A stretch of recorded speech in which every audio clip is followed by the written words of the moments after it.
All right, this is called Georgia Peach, modeled, of course, on Georgia on My Mind. This is a song that everyone loves. And to get into this one, this is a good example of just maybe setting up an intro. A lot of times, the song will want to jump right into the song, and the song will call for that. Other times, it's nice to set it up with a little intro, and it doesn't have to be very long or even very difficult. In this case, it's just simple bar chords, or block chords rather. Although you'll be using the bar technique with a couple of them. And as with some of these other studies, we're setting up the chords based on the melody. So, of course, this is in the key of G, and we're gonna, need to set that first part of the melody up with a 5 chord. But we can move it around a little bit, and so that's what we're doing here. We're just kind of keeping it neutral with a nice 6/9 chord.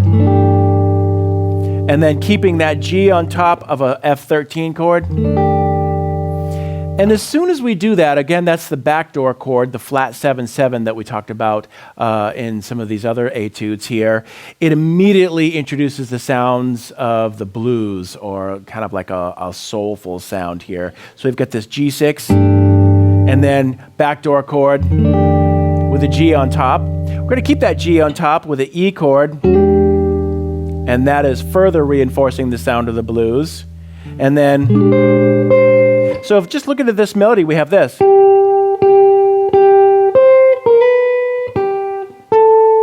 And we're harmonizing those with the chords.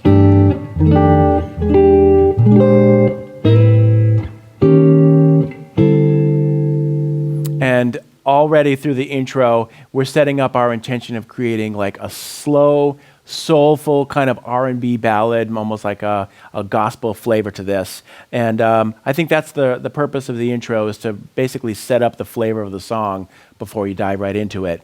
And just that last chord there before the G6 in measure 3 is just a D7 flat 9, and then we're getting right into this G chord. And, just that riff alone is like, oh, there's Georgia, there it is. And to reinforce this melody, what we've done is play the open D string. One of the reasons why I chose G is because you can use some open strings in this. You've got the open G string when you need it, the open B string, and the open D string. And those all belong to the key of G major, and later on the bridge when it goes to E minor. So this is just a very small arranging technique that you can use. For G, we're just going to basically play it like this. 3rd fret, low E string, open D.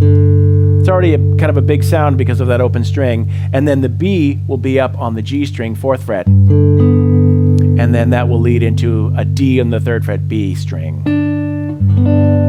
So just to give it a little bit of a vibe, or more of a vocal quality, we're going to slide into that B on the G string from the 3rd fret. So we've got this. And when you add the other 2 strings to it, it's this.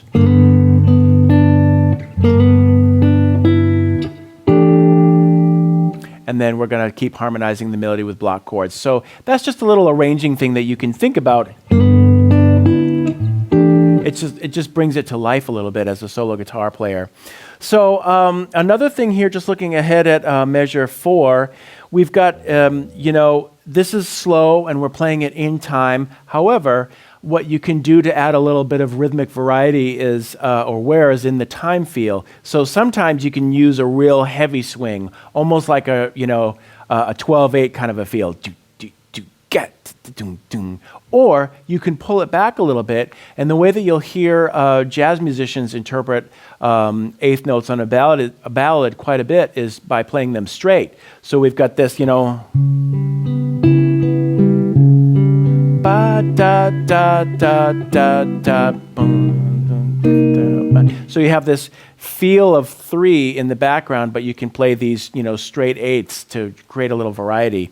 So that's happening. And then, of course, you can do both at once, which is creating like a 3 against 2 feel.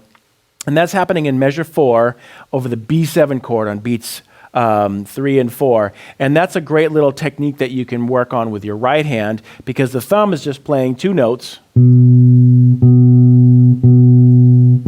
But the fingers are playing the melody, which is 3. It's a quarter note triplet against that, so it's a 3 against 2. So you've got this.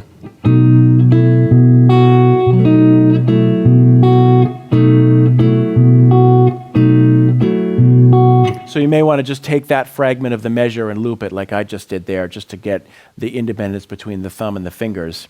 And then, other very simple but subtle arranging techniques, looking at the next chord there, E minor 7, we're harmonizing this with a chord, and then on the second beat, when we have this little blues fill, then we're dropping in the low E. So instead of just coming into that chord with a low E, or instead of just staying with this E chord, we're doing both. We're going to start with this higher or mid, register chord, and then drop in the low E.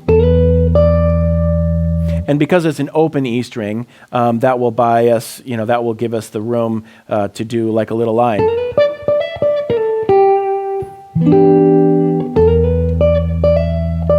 So again, another little physical arranging technique that you can use whenever there's an open string that will buy you some time to get to a new position or add in a single note line.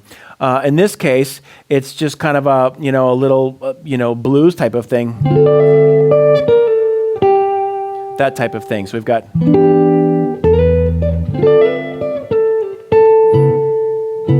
And this is a technique that we've seen in other etudes as well. We're in measure 6 now. The A right on beat 1 is a melody note. We're going to play that with our pinky so we can leave that down while we play other chords, maybe staccato.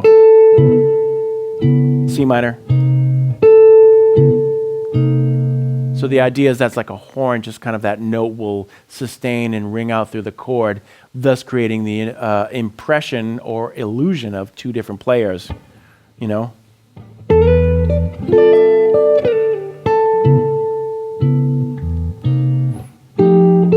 as opposed to playing every note short. On the top of measure 7, we have another pattern with a right hand that gives us the 3 against 2 feel with the melody with a triplet. So it hits. So if you loop that exercise, that B7 chord that we saw earlier in measure 4, once you just get that pattern with the right hand, you'll be able to do it with any chord. So it's the same exact thing physically or technically that's happening in measure 7. It's just on a G6 chord.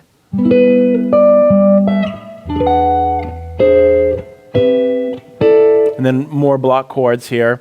In leading into measure 9, we have the high note B, and that's going to be held with kind of like, depending on your index finger, it's going to be somewhere at the first knuckle, but the technique is holding a note with this part of the finger instead of the fingertip. And this is a very effective tool. Like if you're going to bar a B minor 7, it would be like this. You're essentially using the entire finger to play that note, but what you can try doing is lifting off all the other strings except for the high string. Now you're just holding that B with this part of your finger, which is a little strange feeling at first, but what that will do is allow you to hold that high note as a singer would, and play other chords beneath it, such as the F9, the E9, so this kind of a thing.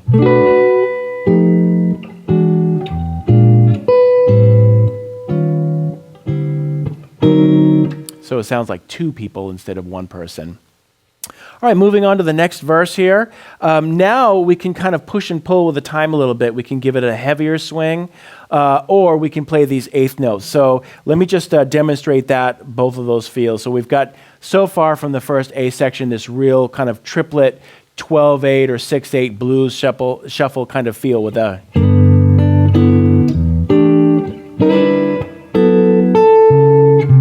So that definitely has like a swing eighth feel. Now in measure 11, starting the next verse, we can play some of the eighth notes straight, like this. 1 and 2, 3, swing it. Straight, da da da, 1, 2, 2, back into the swing.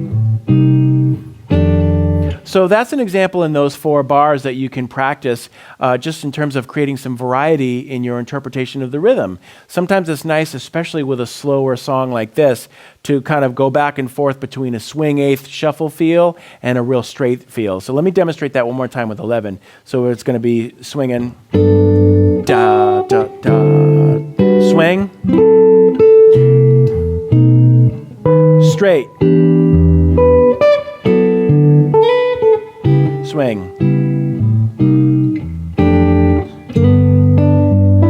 that same 3 against 2 feel. And some different chords here. And then we're just kind of bringing it home with a little line here moving into measure 17, just this D7 sharp 5.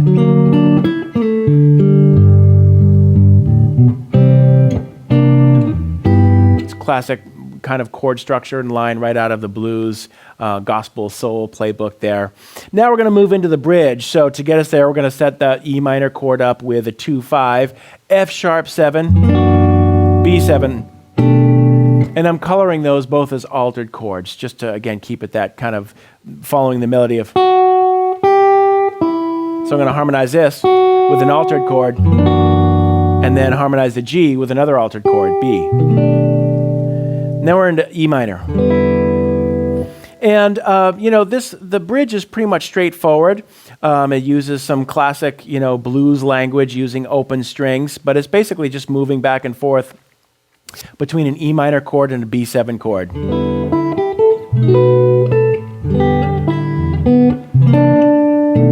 And there's an example again of holding the melody with a pinky while kind of punching these other chords. C7 approaching the B7 can give it a nice little blues sound. Okay, and then as we move on to the end of the bridge, we have some more 3 against 2 figures there. And then getting out of the bridge, we're going to bring it back home with a return to our first riff that we had at the beginning of the song using this open D string.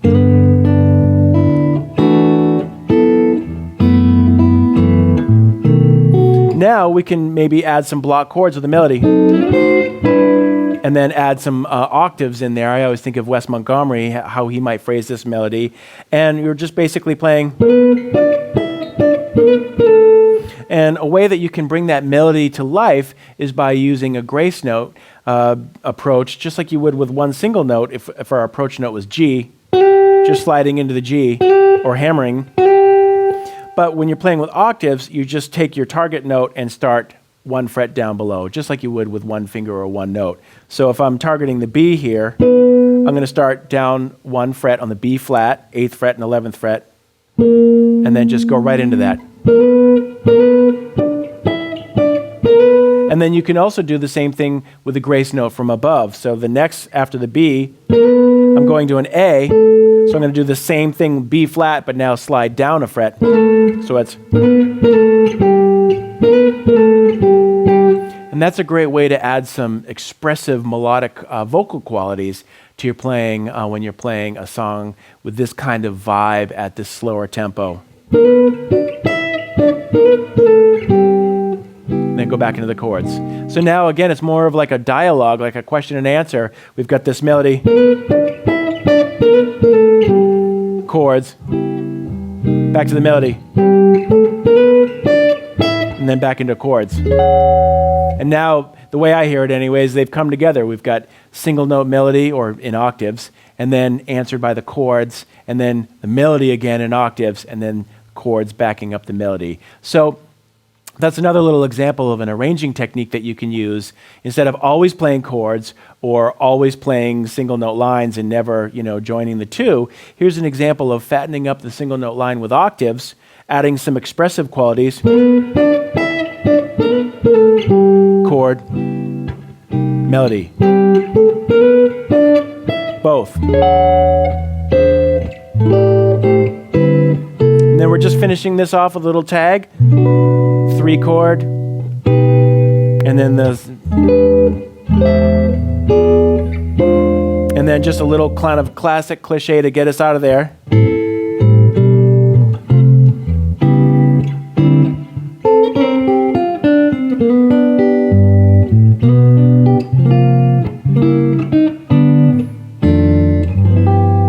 So classic blues language there. Now we're playing solo guitar. So instead of, if we were playing in a band, we might do something like that. Now, playing solo guitar, it's nice to just keep the bass note in there. So that's exactly what we're doing. And it's basically this kind of sound that you hear in classic blues. You can dress that up in any way that you want. So in this case, I'm just doing the line, And I really like the sound of sus chords, so when I get to the C and the F, I'm just harmonizing that with a C sus. Diminished on the sharp 4, passing tone. So,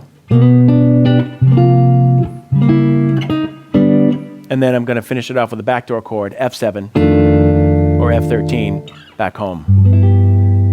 And that's one of many different ways that you could harmonize that. The point is that you have the freedom and the flexibility to do anything you want once you figure out the harmonic direction that you want to do, or the way that you want to go, and then add that with some basic techniques, incorporating the thumb moving in tandem and against the fingers, and now you can have like a nice little ending.